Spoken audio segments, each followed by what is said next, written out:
حضرت سلیمان علیہ السلام اور ابلیس کا مکالمہ۔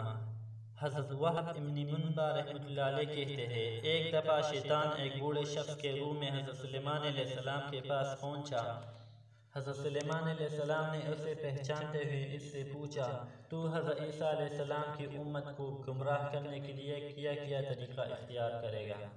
شیطان نے جواب دیا، میں انہیں اللہ کے علاوہ مزید دو خدا ماننے کی دعوت دوں گا۔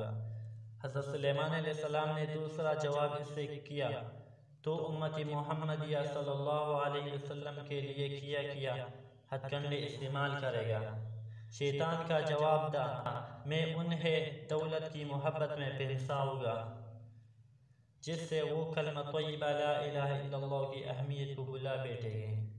حضرت سلیمان علیہ السلام نے یہ سن کر اعوذ باللہ پڑھا تو شیطان وہاں سے غائب ہو گیا۔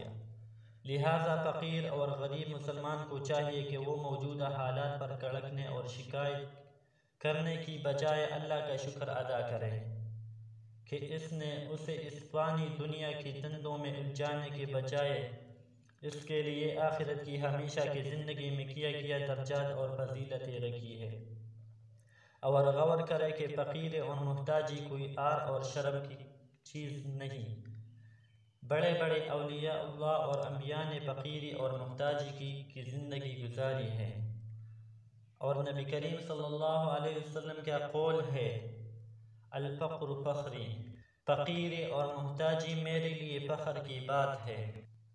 تو ہر خاص و عام کی زبان سے سنا جاتا ہے، اسے چاہیے کہ اللہ تعالیٰ کے احکام کی پابندی کرے، زندگی گزارے تاکہ حقیقی معنی میں اس انعام کا مستحق قرار پا سکے جو اللہ نے آخرت میں اس کے لیے رکھی۔